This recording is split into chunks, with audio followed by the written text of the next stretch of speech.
I don't know how many of you sitting here had the experience of public speaking. I know some of them, they are very accomplished public speakers. I don't know many of you personally, therefore I don't know how many of you have that experience. It's not a very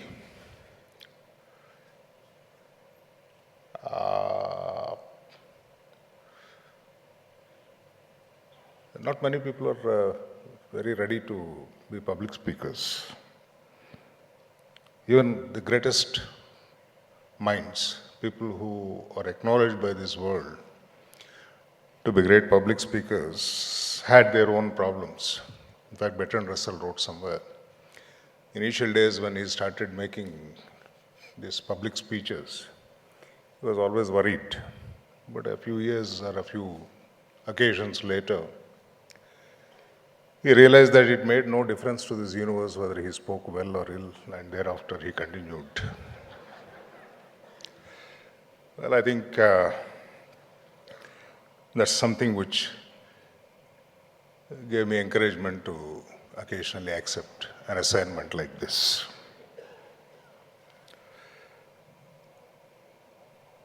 But nonetheless, it's quite intimidating to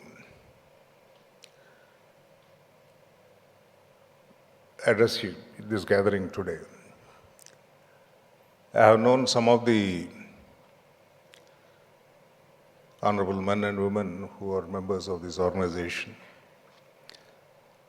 the quality of their minds, and making intelligent guess, intelligent in quotes. I suppose the majority of the members gathered here would be of the same order. That's a factor which really intimidates me, whether I would really suit the occasion. Adding to my problems, both my predecessor speakers, Vikram, whom I have known almost from his childhood, and Mr. Ajay Jain, described the organization and gave the list of my predecessor speakers on various occasions, which intimidated me further. Well, anyway, I have no choice now, having come all this far. Let me make an attempt. At the outset, I'm sure, but nobody spelled it out, at least none of the predecessors spelled it out. I believe Manthan chose this day because it happens to be the birthday of the father of the nation, who fought for the freedom of this country. It's certainly an occasion where an event like this is the most suitable homage which this nation can pay to the father of the nation. Incidentally, I remember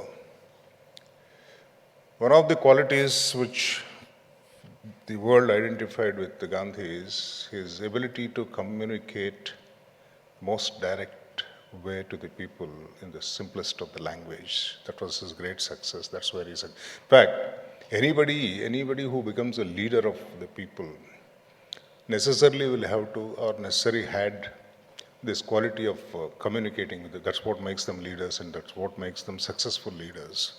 And Gandhi was perhaps one of the greatest in this aspect. Now, before we move on to the topic proper, since Vikram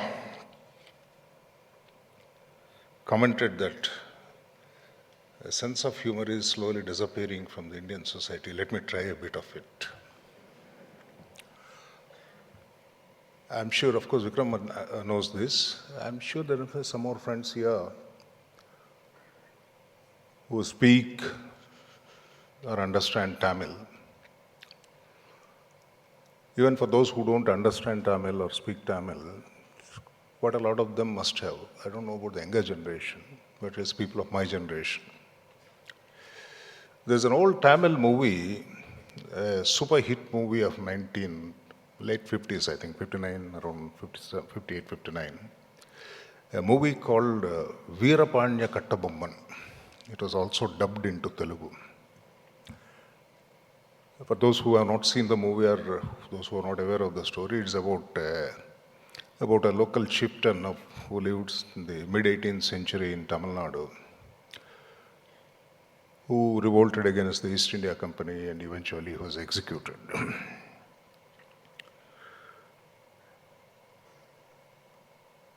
Towards the end of the movie, the man is arrested, captured, and then produced before the local collector, a man called Rutherford. Not Rutherford, Lusington. And there is a huge debate between the collector and the captive. And the late Mr. Sivaji Ganeshan was at his best in that scene.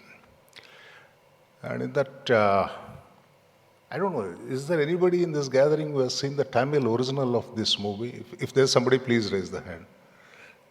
Okay. Now, if you recollect, after a long discussion, well, that man tries to, the Englishman tries to cajole, convince, intimidate Kattabomman, trying to secure his submission to the authority of the East India Company. Finally, he gives up and says, look here, you are impossible. Now I'll pronounce the punishment. But before I pronounce the punishment, I'll give an opportunity to respond. If you have something to say about it, against the charge. And he says, because we believe in the rule of law, he says, because this rule of law concept came to us from that country. The response was, of course, a little humorous to us.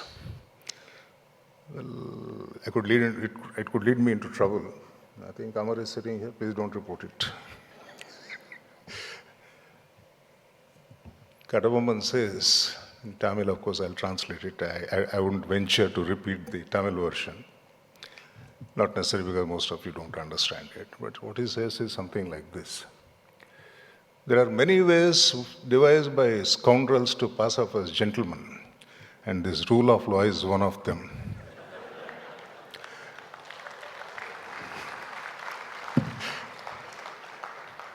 I know what is going to happen, but for the sake of the world, you continue with the drama, he says. It's something like that. It's in substance, that's what he says. That is, of course, the most cynical view of the rule of law.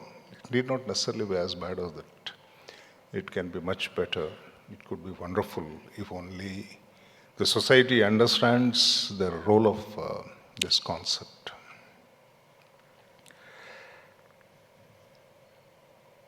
I think now I'll get on to the topic proper.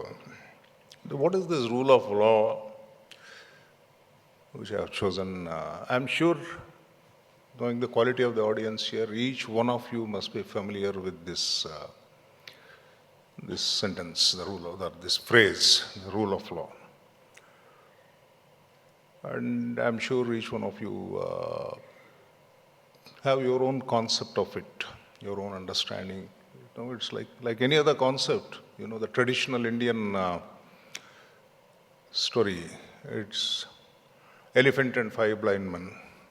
Every concept has its own connotations or implications for the people who listen to or who think of it. And so is this concept. I'll try to explain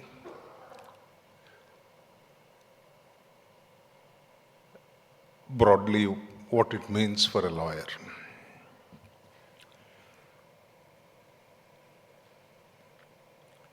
It is a political arrangement by which the society chooses to be governed by a set of predetermined prescriptions made by some constitutionally chosen body following some set procedure,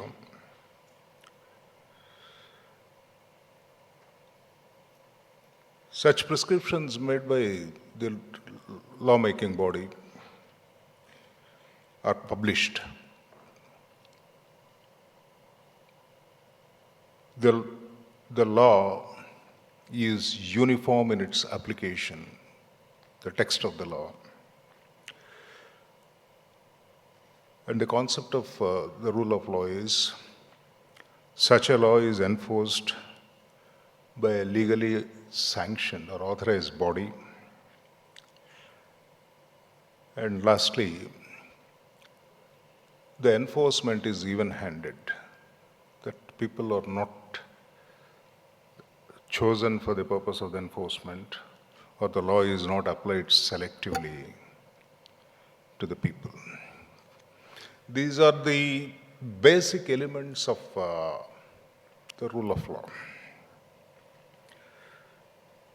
Each one of these elements which I have mentioned require a great deal of explanation for non-lawyers, of those who are not students of political sciences. They are not very difficult concepts to understand, but they require a little examination, that's all. Anybody who is well-read in any branch of knowledge will not find it difficult to understand these things. All it requires is a little,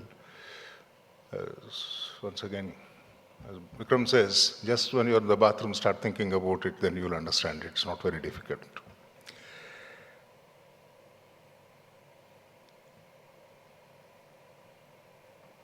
The first requirement, as I mentioned, is a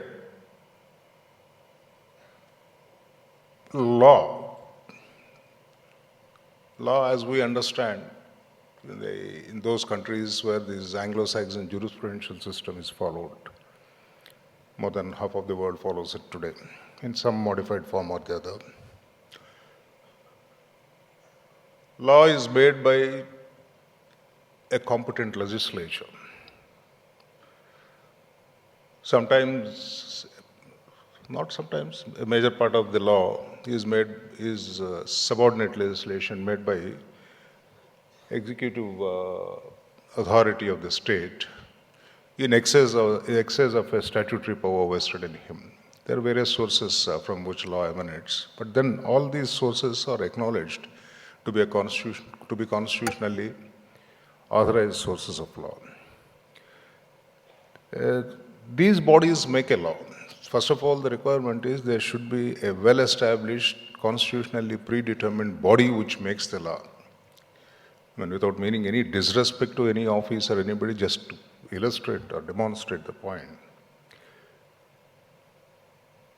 The tahsildars or the thanedars can't make the law. They are only there to implement the law. Lawmaking is entrusted to the members of the parliament or the state legislature. And subordinate lawmaking is entrusted, depending upon the particular statute, to some body created under the statute which is authorized to make subordinate legislation like rules, regulations, so on and so forth. Now, if a law is made, what does the law contain? It, simply put it contains the do's and do nots of life. Do this or don't do this. I'll give you just one example. Maybe the whole thing can revolve around that. Today's topic can revolve around that example. The Indian Penal Code, made 165 or 70 years ago, says causing of the death of a human being by a fellow human being is an offense.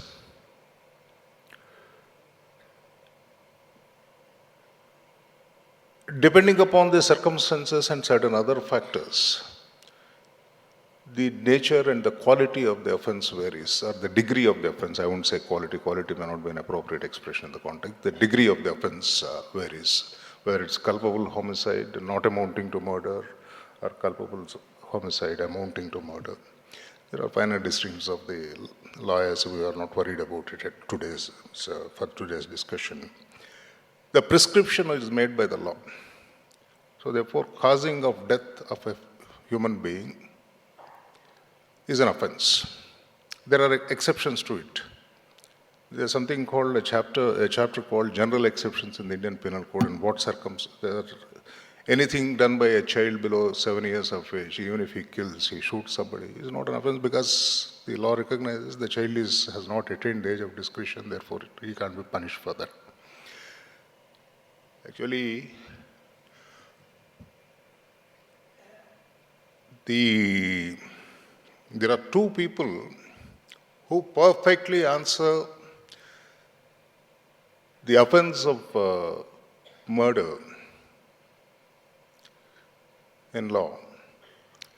Judges who pronounce the capital punishment, and the hangsman who actually executes this thing.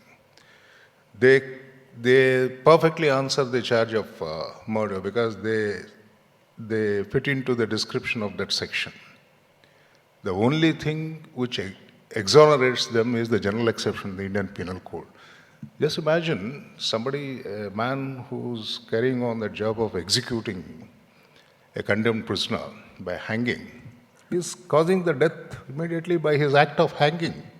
Or a judge who is making the pronouncement that so-and-so be hung for some offense committed by him, determined to have been committed by him. He's wholly responsible for that consequence. Both of them perfectly answer the charge. But then an exception in the Indian Penal Code which saves them, because otherwise these jobs can't be performed.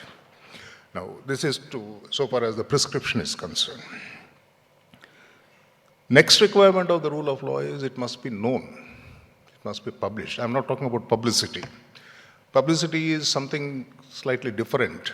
Say, for example, all of us know when somebody's land is sought to be acquired under the Land Acquisition Act, the law requires a publication to be made in the locality. The old Land Acquisition Act required the fact that the state is seeking to acquire a particular piece of land belonging to XYZ must be published in the locality by the beat of tom-tom. It was a law of 19th century. The best known method of publicity for that period was the beat of tom-tom. And the Supreme Court and High Court judgments are full of judgments where people raised an objection. Look here, there is no beat of tom-tom, therefore the acquisition proceedings. My dear friend, Mr. Madhara, former Chief Secretary, sitting there, I'm sure in his long career he must have seen thousands of such cases. As a collector, I'm sure he must have initiated thousands or hundreds of acquisition proceedings. That's publicity. That's a different context and a different situation. Publication is this. Every law made in this country, and that's the general pattern followed all over the world in countries which follow this discipline, they are gazetted so that anybody who wants to know what is the conduct which is prohibited by the law can always access it to find out whether I can do something or not. That is publication.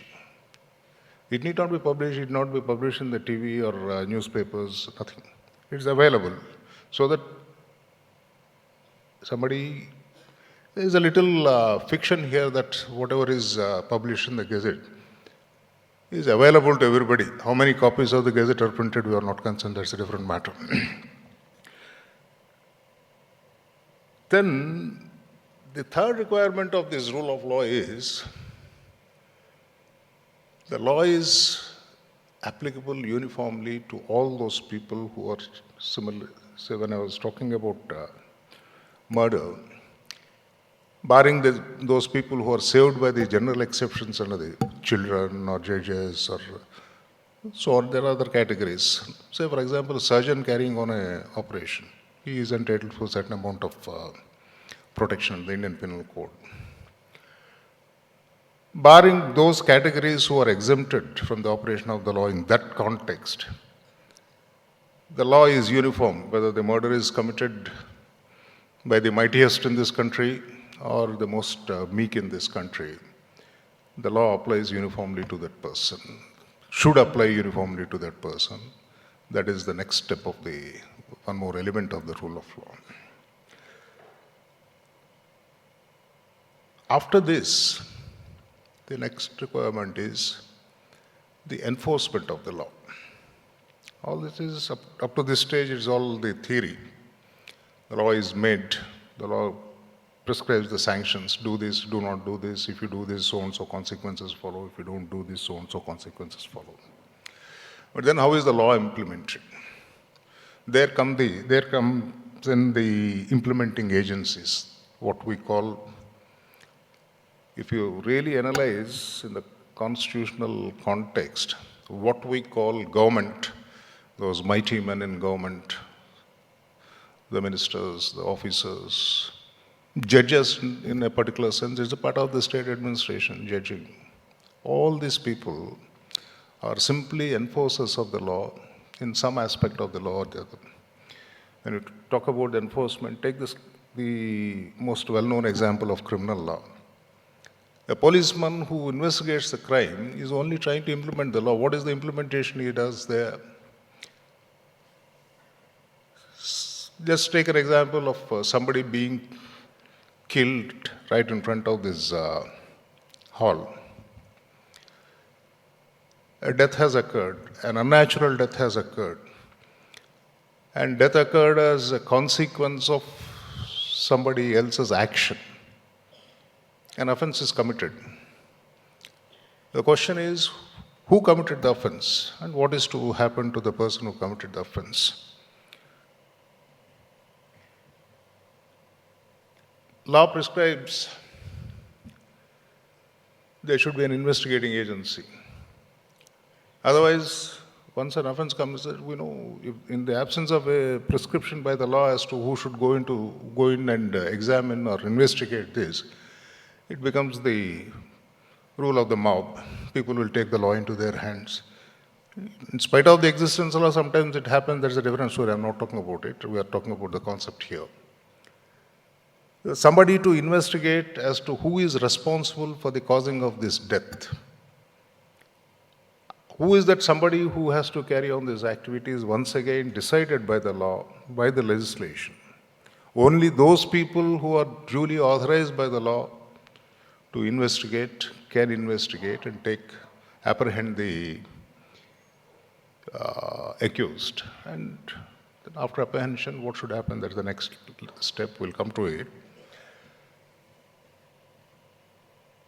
The investigation process takes within its sweep the need to collect evidence. Apprehending a man, how do we know that X killed? One problem which the modern world faces is, without meaning any disrespect to my friends at the press, most of our minds are tuned by the press. Some sensational thing happens, next morning it's published in the papers. Particularly in the context of crime, this becomes a very important aspect.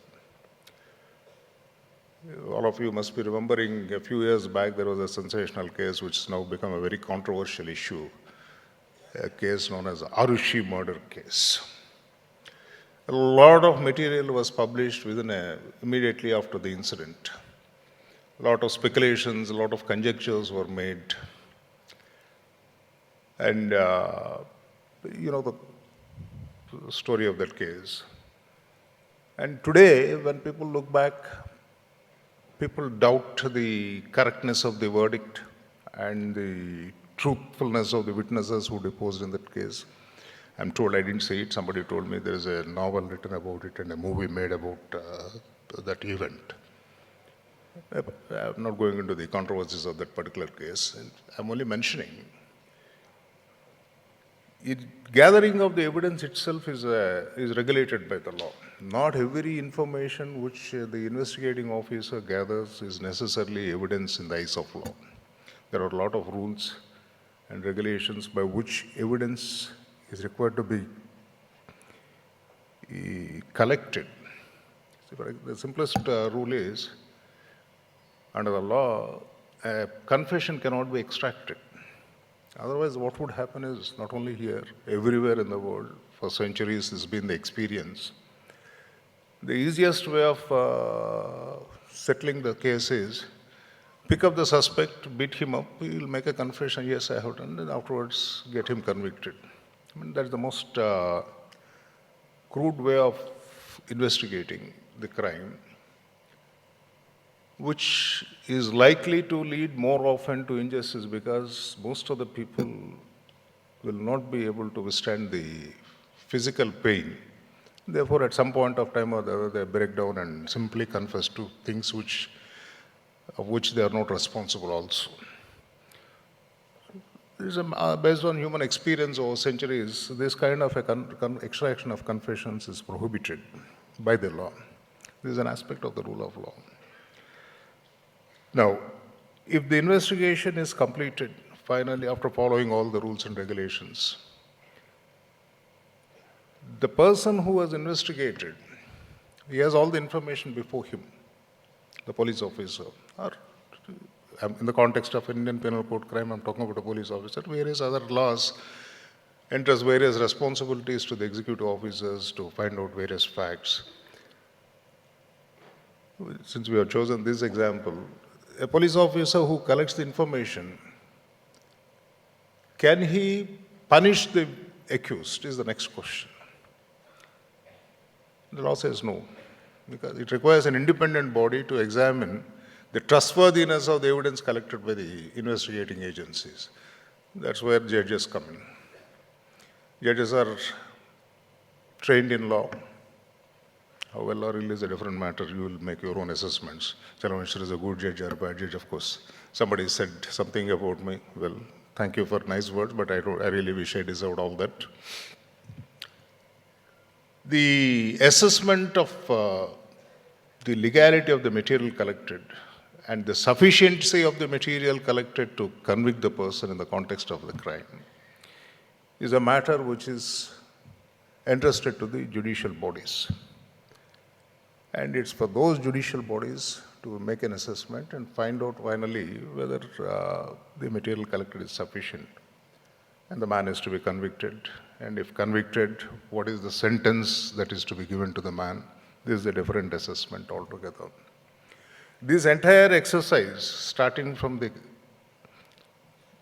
the point where the investigating officer, starting from the point of the making of the law, suppose if tomorrow Parliament for some reason chooses to repeal section 299, 300, 302, killing would be free in this country, there is no prescription in the law. What kind of a society would it be is a different matter, but still it would be perfectly legal. So it's the existence of the law in the statute book which prohibits these things. Otherwise, these things could be moral wrongs for which the punishment is different. But to be a legal wrong, there must be a sanction, there must be a prescription in law. The first step is the prescription of the law. Then somebody committing or acting or omitting to act in accordance with the prescription of the law, thereby violating the law. Whether somebody has violated the law is a question of fact always, which is to be ascertained by collecting appropriate evidence. Then that evidence is to be placed. These are the various steps. There's one more aspect in the context of the example we have chosen. If a person is convicted and sentenced to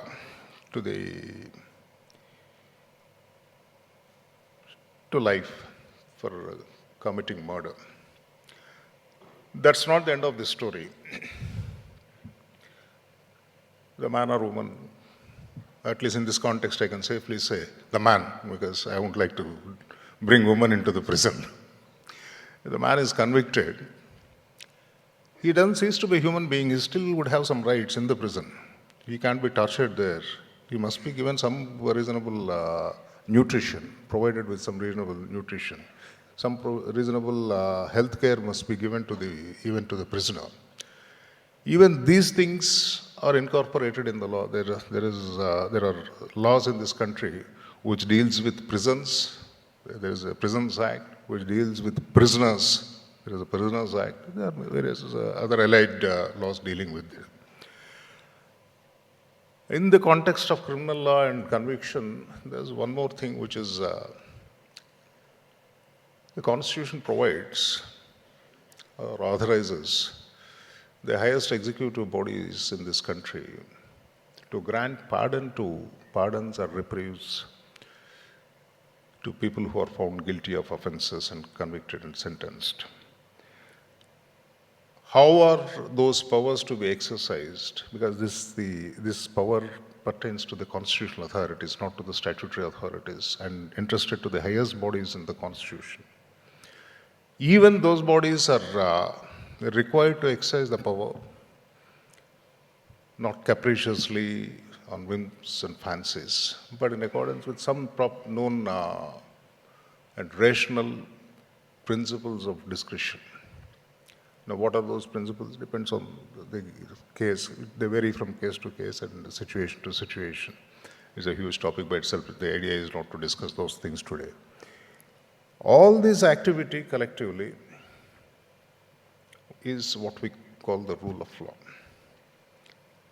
This example can be applied to every law made in this country with appropriate modifications. Let us take, just to illustrate it, I'll give you one more example and close the examples there. Let's take the Hyderabad Municipal Corporation Act. It provides for a lot of things. We'll narrow our examination to one aspect of the matter. Hyderabad Municipal Corporation Act applies only to a particular geographical area in this country, in India, in the state of Telangana. People who live in Warangal or Karimnagar are not concerned with the Hyderabad Municipal Corporation Act unless they happen to own some property here, a house or something like that, or unless they live here temporarily for some reasonable time. If somebody is staying overnight on some work here, may not really be worried about the Hyderabad Municipal Corporation Act. But he chooses to live here for some reasonably longer period, may have some interaction with the Hyderabad Municipal Corporation. We'll choose the case of those who are living permanently here. They also want to have a house or build a house or already have a house. The law is the relevant portion of the law really applies to those people. If you want to build a house there, all of you know, you require permissions under the Municipal Corporations Act. Then who will give the permission is the question. Well, you apply the whatever principles I have mentioned earlier. You can't walk into any municipal office, any officer, and ask him for a permission. The law says this particular area, you go and so approach so-and-so circular. You know those divisions. And then what are the considerations on which these permissions are to be granted? There are a set of rules, planning rules, development rules. If a plan is prepared, the concerned officer examines the plans, and after making sure that the plan is consistent with the law prescribed already under the Municipalities Act or Municipal Corporations Act, you would grant the sanction.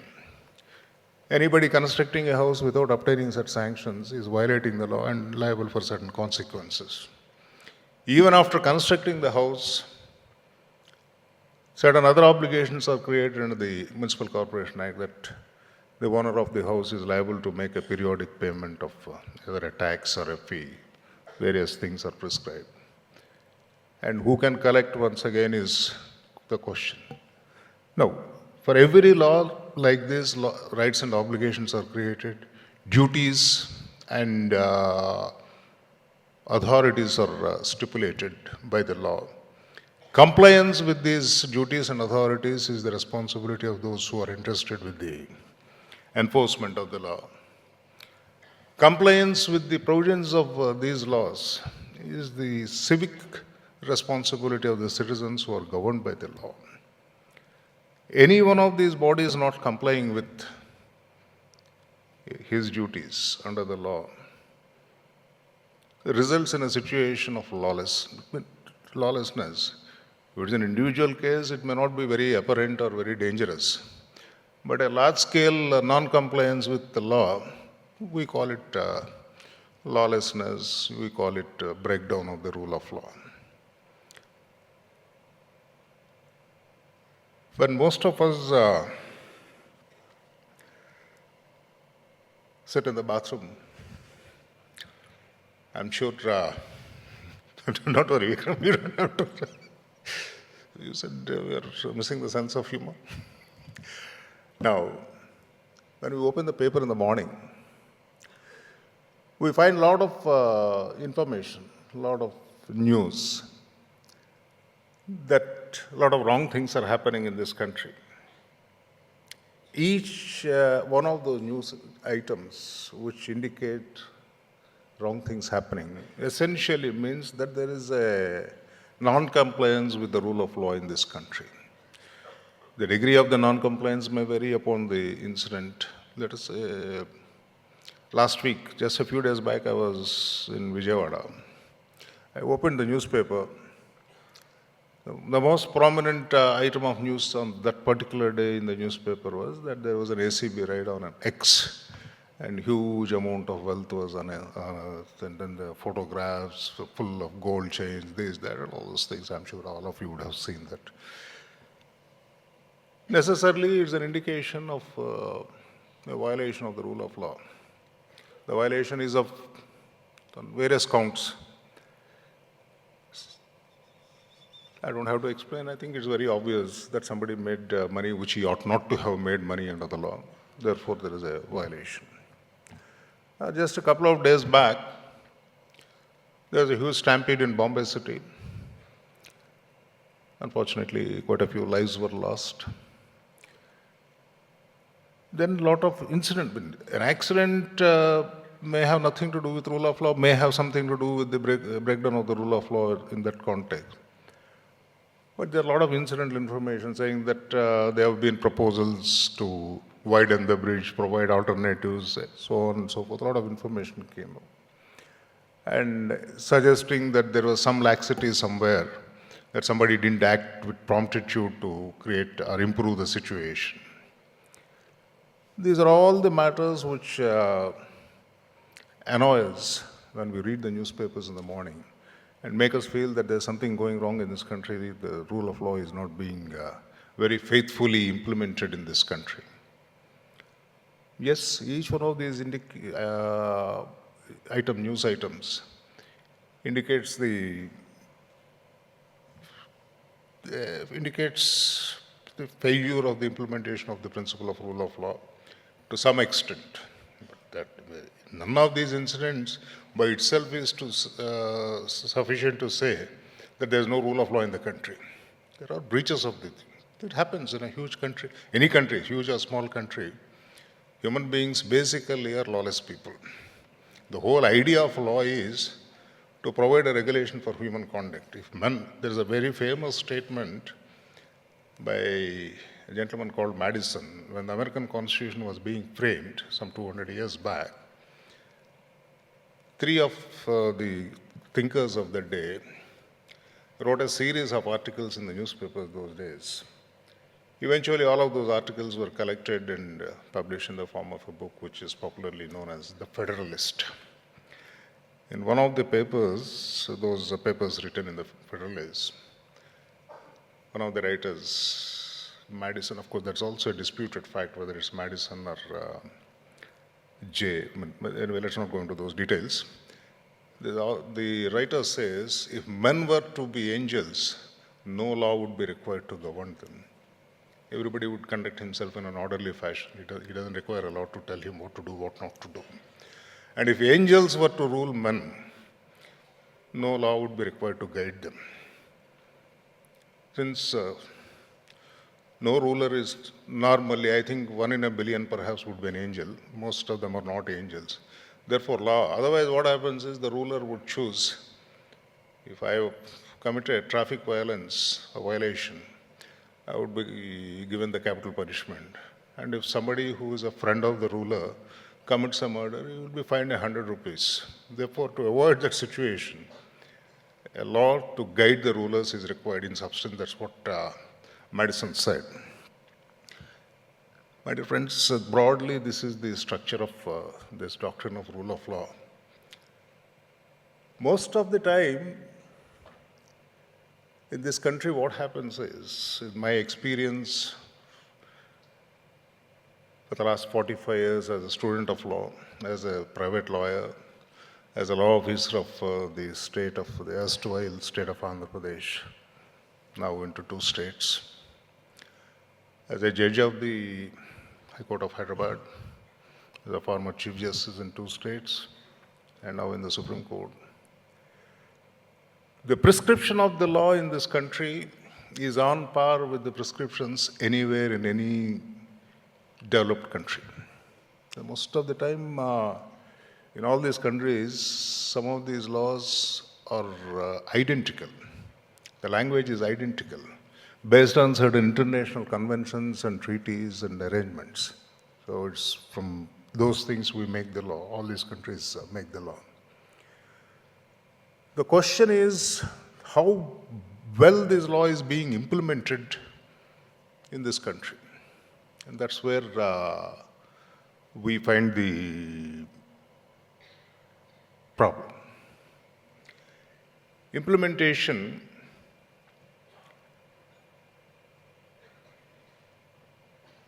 could be much better. It leaves a lot to be desired. I'll give you one instance. Quite some time back, maybe 15 years back, I'm sure all of you must be remembering, the then President of America, Mr. Bill Clinton, visited this city. Prior to the visit, the wealthy uncle coming home brings some gift. He announced some package. I think most probably, Madhuraru, I think you were the additional chief secretary by the time, or chief secretary? So what was the gift package? You must be remembering better than me. He brought up, some package was announced. The government of Andhra Pradesh decided to use, I don't know whether the entire part of the package or a part of it, for vaccination for the children. That was a policy decision taken by the government. And then, as part of the political process, any political personality would like to use such an opportunity for promoting his own political prospects or the political prospects of the political outfit to which they belong. So the program was generated that the initiation of this vaccination program would be done by the visiting guest, the President of America. Fair enough. To that extent, the decision was taken. Next, of course, the trouble starts. We do it all right, but where do we get this vaccine? Then they started inquiring where to get it.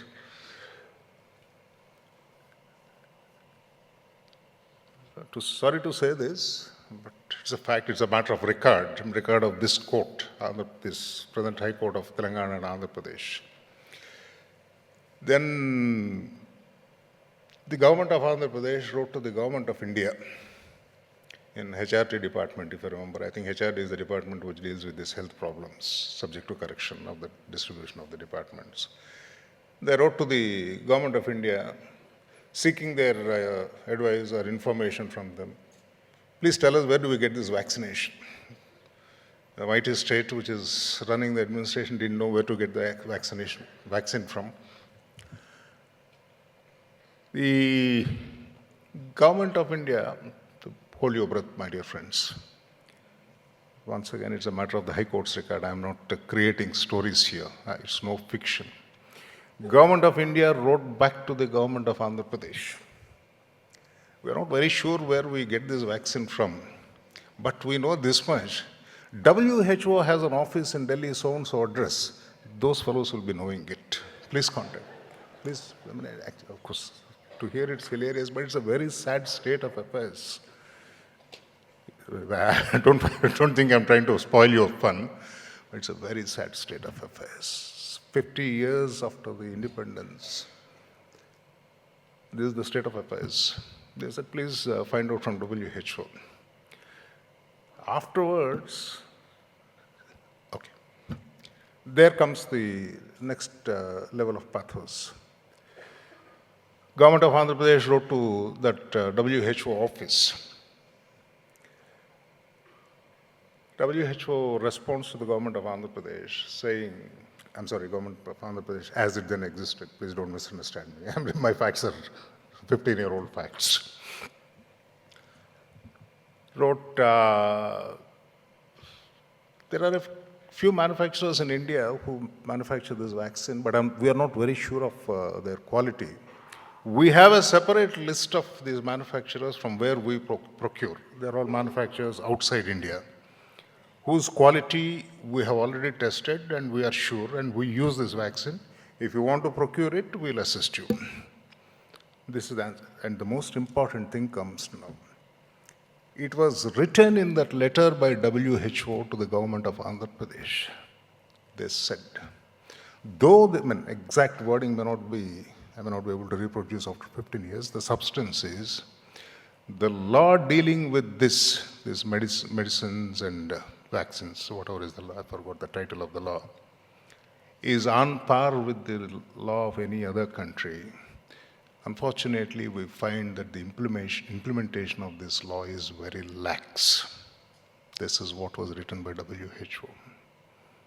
It's part of the record of the government of Andhra Pradesh. I think some of my friends sitting here who are still in the service of the government can just, or anybody can go make an application in the High Court for a copy of that judgment, if it's not already reported. It is recorded there.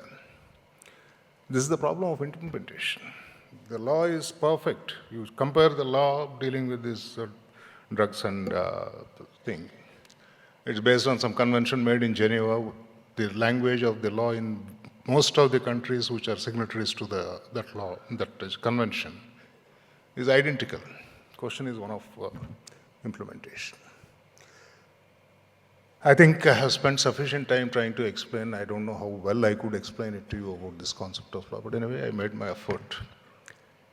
Now, in fact, I would have preferred to begin with, but then I thought it would be improper to say this. I would have preferred to spend more time interacting, answering questions. But now I conclude the so-called speech here. Thank you for a patient hearing. Thank you.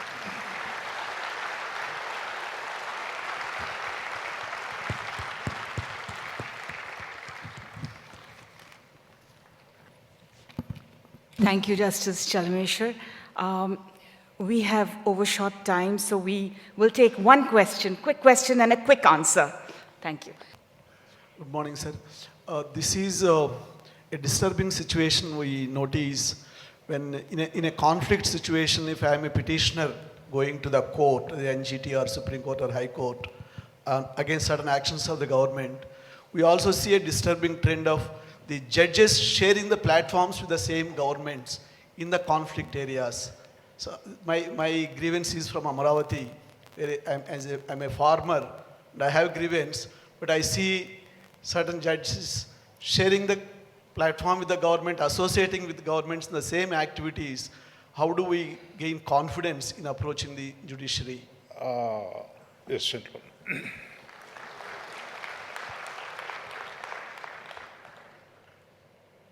Now,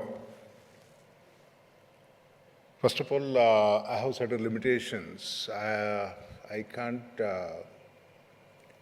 deal with any matter which is already pending in a court or which is likely to come before me. Since you are mentioning about a particular incident which might, anyway, forget about that incident. We'll deal with the problem as it is. Your question is, we see judges sharing the same platform with politicians or men in power. My dear friend, I'll tell you something. We have a strange belief in this country that a judge sharing a platform with a politician or a man in power or a woman in power would not be impartial while judging. I don't subscribe to this theory. Reason is this. It's not the question of sharing the platform with a politician or a man in power or a woman in power. The question is the quality of the mind of the judge. A judge sharing a platform on a public platform on an occasion with a politician could still be independent. Of course, that is to be assessed from the quality of his writing and the reasons. The ultimate strength of Indian judiciary, any judicial system is, a judge is required to give reasons for his judgment. It is the reasons which matter. After sharing a platform with a politician, the judge can still go back and write valid reasons why the decision of the politician or the person in power is wrong or right. Given it not necessarily that every time they take a wrong decision. That's one thing. I'll just give you an illustration. A few years back, no, this does not necessarily mean that somebody who doesn't share a platform with a politician is always honest and then he's doing his job perfectly in accordance with law. I have known quite a few people to the contra also. Let's not go into it. I'm only on the theory part of it. In a given case, what you say could be right. But point is, as a proposition, as a philosophical statement, quite often this concern is expressed. As a judge, I've been a judge for the last 20 years now. It's my 21st year. Happily, I'm retiring this year. Whenever there was some program organized, the organizers used to ask me, so-and-so minister or so-and-so personality from public life is also going to be, is already invited or going to be invited. Would you have any objection to share the platform with him? I always told them, no, I have no objection, but the reasons are two. I was a law officer. I was the Additional Advocate General of the erstwhile state of Andhra Pradesh. As a law officer, I interacted with politicians day in and day out because it's part of the office. Almost on a daily basis, if not on a daily basis, once in 2 days, I used to have a meeting with the then Chief Minister. So to say suddenly today I don't know any politician would be hypocrisy. So therefore I never objected to it. Second and more important reason is, the lady sitting here will pardon me, particularly Kalpana. Mami is there? Yeah. Well, the second reason is, if my chastity is so frail that by sharing a platform with a politician I lose it, then it's not chastity according to me. I must demonstrate it by my action and by my writing. This is what I believed always. But it's possible in a given case somebody is doing it well. It's for the civil society to take care of, make an assessment whether this man is really independent or not. You make an assessment, but don't make it a rule.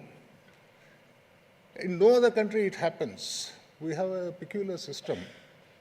You go to Britain, lawyers and judges mix very freely, and then in the afternoon session the judge goes and decides the case against that lawyer perfectly well.